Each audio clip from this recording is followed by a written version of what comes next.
SpaceX হলো একটি মহাকাশযান। এটি মূলত নাসা এবং স্পেসএক্সের যৌথ উদ্যোগে তৈরি হয়েছে। এই মহাকাশযানের দুটি প্রধান প্রকার রয়েছে। একটি হলো কার্গো ড্রাগন, যা আন্তর্জাতিক মহাকাশ স্টেশনে মালপত্র পরিবহনের জন্য ব্যবহার করে। আরেকটি হলো ক্রু ড্রাগন, যা নভোচারীদের মহাকাশে নিয়ে যেতে সক্ষম। এই ড্রাগনের বিশেষত্ব হলো এটি পুনর্ব্যবহারযোগ্য। এটিতে শক্তিশালী ইঞ্জিন রয়েছে যা এটিকে নিরাপদ এবং পৃথিবীতে নিরাপদে ফিরে আসতে সাহায্য করে। এটিতে আধুনিক সেন্সর এবং কম্পিউটার সিস্টেম রয়েছে যা চলাচল নিয়ন্ত্রণ করে।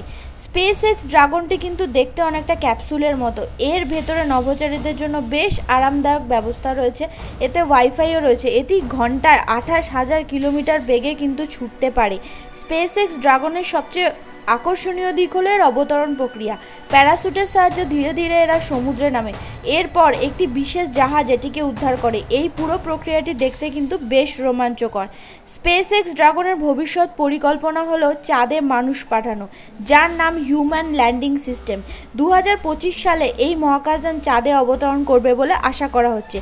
স্পেসএক্স মঙ্গল গ্রহেও মানুষ পাঠানোর পরিকল্পনা করছে।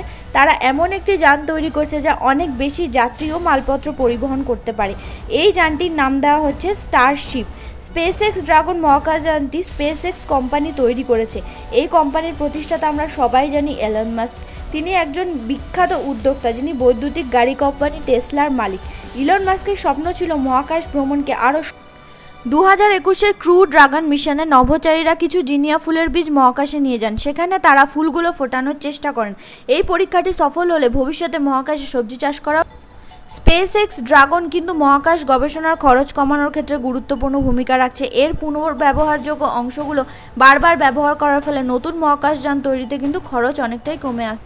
এটি তৈরিতে অত্যাধুনিক প্রযুক্তি এবং উপকরণ ব্যবহার করা হয়েছে, যার ফলে কিন্তু কয়েক বিলিয়ন ডলার খরচ হয়েছে এই যানটি তৈরিতে।